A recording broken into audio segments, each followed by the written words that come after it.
Alright, so I was pressing all the wrong buttons trying to set that score up. Almost there. Here we go. Nope, that's True's vision.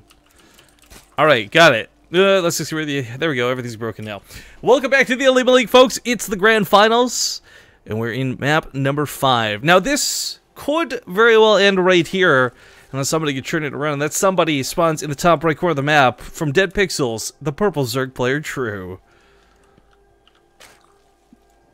The bottom left as the blue Protoss COA Flash Wolves PartinG. So, I'm going to ask you a somewhat rhetorical question, but I do want a real answer. If you're a Protoss player watching this series, and you're trying to learn from PartinG, what do you learn from this finals to become better yourself? As someone who does play Protoss, I would say I should learn how to cheese. But that's about it. False. The correct answer? Smack talk. A lot. In game chat. Alright. No, but truthfully speaking here, it looks a little bit silly, and I think a lot of people could write off like the power Protoss because we see sentries just used so willy-nilly, but there is actually a lot of precision in what PartinG is doing. The timings aren't really favoring him so much as his control. We definitely saw the blink more obviously when it came to the series versus center, but in this one too, even versus True, the force have been pretty much spot on. They've been weird and sometimes too many, but he's been let play passive to the point where he comfortably plays off 3 gateways to start, Nexus or no Nexus to start. I mean, PartinG is just given free reign to get to those sentries, and once that's the case, his control kicks in. Yeah, it's too bad, I feel, that True has not gone for more early pools or early gases. I did talk about it being a weakness, but I guess since PartinG, you know, the first game he didn't win anyways, despite getting that Nexus cancel. So that kind of sucks. You don't really want to do that build again just because it did fail. And then the other couple of games have been cannon rushes. So I can see why he wouldn't. I just wish that he would. I think it's exciting. Plus, if he had continued doing it, this would be like an automatic win. Well, that's Nexus first. Right, and this is that map that's got this really clutch little cliff that we've been seeing folks abuse lately. So I am more surprised that it wasn't a cannon rush on this map, but I think True was too, hence the 6 lings coming out so quick. Yeah. Well, it's you know, he sees that it's Nexus first now, so he knows that the lings are guaranteed to get into the mineral line and do some damage. And imagine if he had a gas. Just imagine. Well, actually, this is really good that PartinG had put the pylon behind them. You know, you don't really see this build come behind the mineral lines, but it's critical that it did, because if it's over here, say, blocking the ramp, the pylon goes down, and he's pretty much out of the game because he can't build anything. But a couple of probes may die here. Let's see how the control goes. PartinG's control is definitely his greatest asset.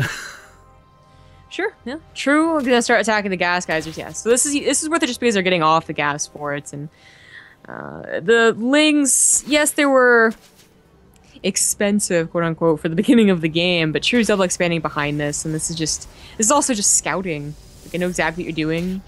We have 6 guys and 1 gas. Whoopsie.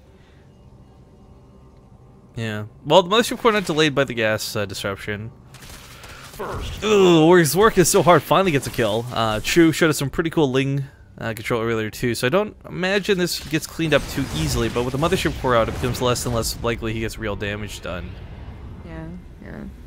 It stings a little bit to know that they got away with the Nexus first, but now you know that they're not 1 gas attacking you, right? So you can get your own 3rd, and you can join up for quite a while. Yeah, it's interesting to see the 3rd over here. We've definitely been seeing this be the common expansion path. It reminds me a lot of Overgrowth when we first saw Overgrowth. What was that, a year ago? Ugh. I don't even... You know what, I was going to make a good point. I just don't want to talk about Overgrowth. So, okay. On this map, we're seeing folks just try and figure out where to take a 3rd. And it's been more common up this way. We've seen a couple people trying to go for the rocks side of things, but I think ultimately a lot of this kind of plays off of your opponents. You can't really expand towards them if it's somebody like PartinG. If it's someone that's going to be this aggressive, you'll have a bad time.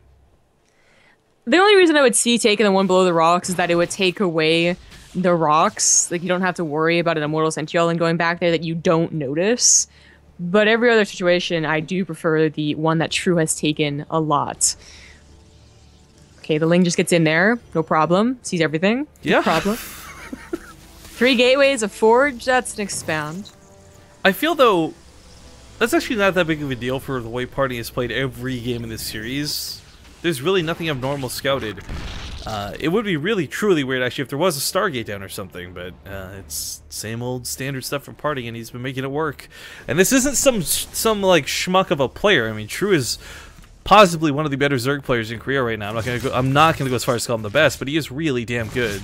And the fact that he's down like this puts PartinG in a pretty impressive light, I'd say. Although at the same time, I think it was kind of expected too. We never went over the bets for the series, sorry guys, but we do have a 25,415 Partouf bets on PartinG and 16,104 on True.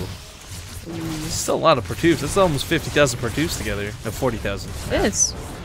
So the big difference in this game than the I think the last 2 games, I believe, is that it wasn't a 4 gateway attack, it was just 3. He did decide to commit at least 1 or 2 warp-ins to it, and that's fine. There's no speed, so these stalkers can dance as much as they want, but he does expand it a bit.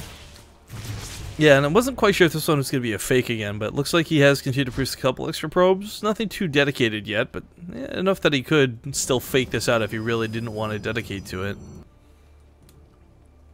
The Lings are going to try and at least scout that this base is here, but with the sentries there, it's going to be hard to kill it. Yeah, small amount of pressure going here on the left side. We did have PartinG encounter a lot of queens, so he's been a little bit hesitant to dedicate. I mean, just like that map earlier on Overgrowth. With so many queens in play, it is pretty hard to break a Zerg player in that position. That's basically it for PartinG's aggression for now, so True feels comfortable getting, 15 drones. Finally getting that Roach Warren too. I mean, True has been playing pretty greedy, and not necessarily the drone count until now, but just, he didn't bother getting speed or roaches that early. I mean, that could have been dangerous. Especially no upgrades as well to go with this. I mean, where are you really looking to take the direction of the game? But, ooh, misses the transfuse. Ah. Uh-oh. Well, 28 Lings are on the way, and they do finally have speed, so... Yeah, but it sucks that he loses the queens. Not quite Christmas, despite all the overlords here. Mothership Core moving in for that recall. Can he get the sentries at least? Nice kill on the sentries. Yep, very nice.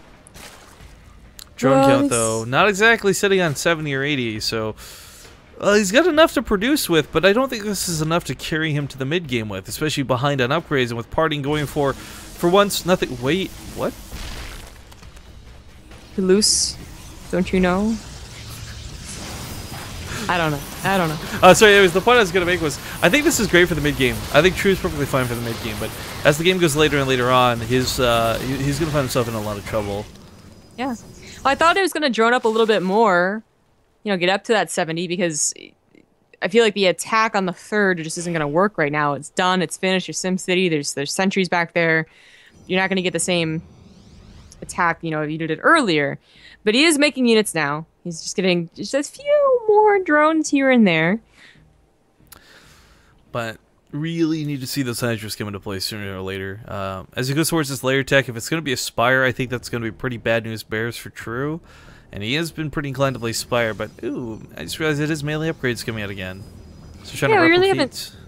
We haven't seen really, the past the mid game for these 2 players. He chose a Spire once, and he chose an Infestation Pit once, and here we go again with the Infestation Pit. I mean, I don't know if he's predicting this Blink Stalkers or not, but the fungal growths will be pretty good at keeping those in place. It's too late, though. I mean, this attack's already hitting. Yeah. It wasn't a fake 3rd, but it did take, PartinG a while to get the probes up, but behind it you got, 4 or 5 more gateways, up to going to be 10 once it turned into warp gates. I like that he's focusing down the sentries. Gets them with the Guardian Shield immediately, but then stops focus firing very quickly to go for the Zealots. Drones pulled into this mess, and the Roaches are going to try and walk around the force fields. I mean, I guess it's a little bit faster than waiting for them to die, but at the same time, picks up the reinforcement pylon, which is really nice. However, all the drones are gone. The Infestation Pit, also falls.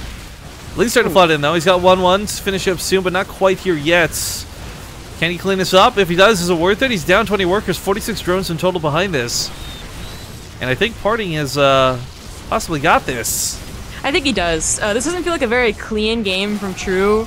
He was greedy by not getting buildings or research, but then he didn't seem to have as high as a drone count as we both expected. It seemed like he was afraid of what PartinG was doing, and consequently just did not have a clean Zerg game. Either droning or making an army.